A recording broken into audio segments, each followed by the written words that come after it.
Well, a lot of people have been buying it for their folks, I find out. Which is good. It's kind of a polite way to tell your parents or your elders, hey, you screwed up, but all is not lost. But it is taking all the knowledge and wisdom that I had, more philosophy, and turning it into a succinct, practical, and applicable retirement plan. And it is revolutionary. Mark my words, it is revolutionary. I just haven't gotten off my ass to market it yet because I've been doing all this. I've been having fun, frankly. I won't lie. I've been playing Skyrim. I'm up to level 31. Yes, I am. I've been playing Skyrim. Needed to veg out. And then I had Memorial Day. And I've been doing work, but I need to veg out. The brain needs to recoup. Anyway, this is for everybody. All right, 15% of the baby boomers are the only ones that have enough for retirement. Everybody else, the remaining 85% of baby boomers and 100% of Gen X and 100% of the millennials and Gen Z ain't even in the game yet. They do not have anything for me. They just don't. The numbers were atrocious and appalling. All right? Until now. All right? If we put humans first in our life and eliminate the need for material desire, I delve into addiction, I delve into philosophy, I delve into the meaning of life. It's really packed. You girls, this is a 3-pack essay. That's how intense and packed with cigarette smoking moments you girls are going to need after reading this book. That's how it's short, but man, it's dense. And it covers everything from how to train your brain to getting rid of, basically it's how to get rid of materialism and the desire for consumption. How to override your lizard brain. Because if you can get rid of your desire for consumption, and oh man, I need that Range Rover SUV. No, maybe you just need a good night of sex with your husband. Maybe you just need to go play catch with your kids instead of getting that promotion at work. Maybe you just need to have dinner at home, cooked by the family, and having good conversation than the $10,000 luxury package to go to Disney World. Maybe that's what you need. And then if you get that and you put that and you understand that and incorporate it, boom! Imagine if we got rid of all consumer spending. Imagine if women said, you know what? I don't need the Jimmy Choo shoes or the Prada handbag. I don't need, and the guys, don't think I'm just picking, oh no, you men are just as dumb. I gotta go to the Twins game and pay $300 to watch him swing a stick at a sphere and hit it over a fence. I need my Mercedes or my Beamer, otherwise the equally small penised men over at the office won't think I have a big penis even though they've never seen me at the gym or the locker room.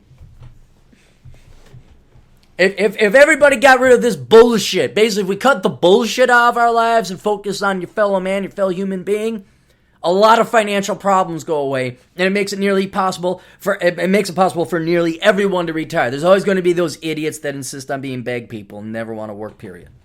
I got it whittled down per person to $160,000. That's all you need in your IRA or 401k. In today's money, and it assumes, and there's other ways and tricks. But can you get $200,000 to be on the safe side? Can you? Oh, by the way, reverse mortgages are not part of the fucking plan. Baby boomer generation. This assumes you have your house paid off and you don't have a mortgage, let alone a reverse one, because you so poorly planned your finances.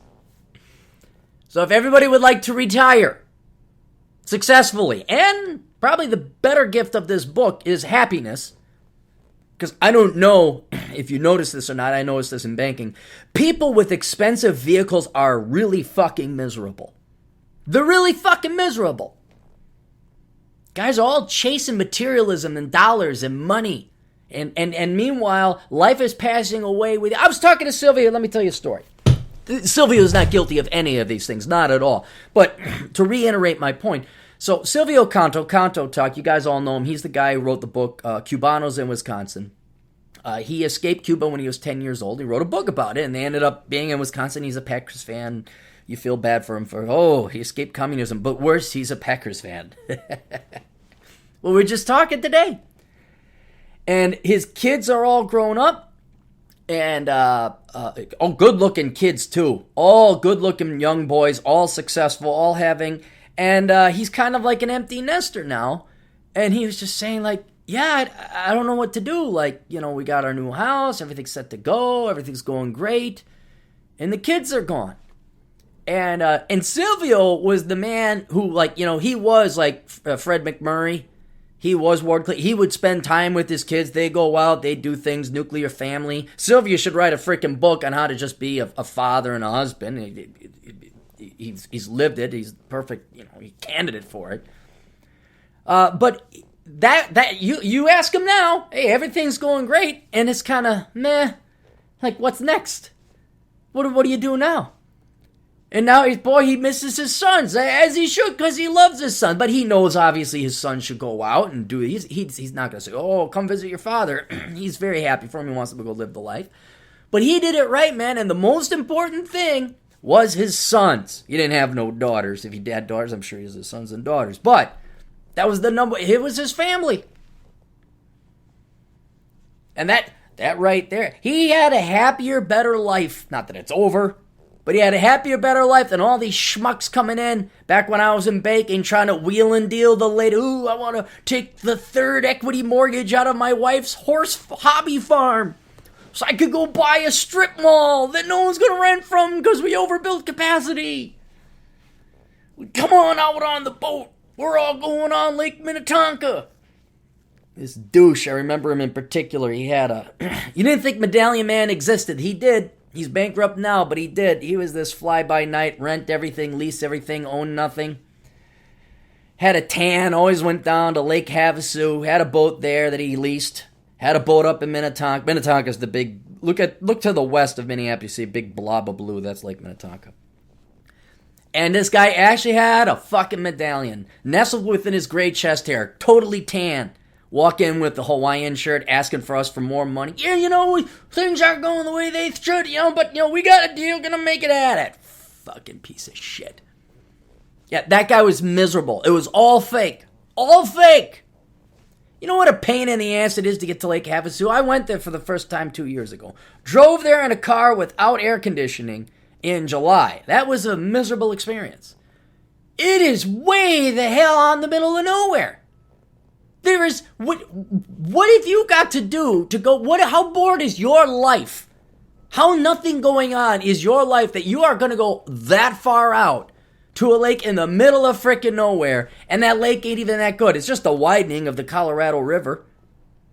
I know, there's partying, and the number one commodity, young, supple, 20-something girls in bikinis, that is the number one commodity. I understand why people go there from an economic reason. I'm asking people, especially the men, to stop thinking with the lower unit and think up ahead with their brain and say, what's the draw here?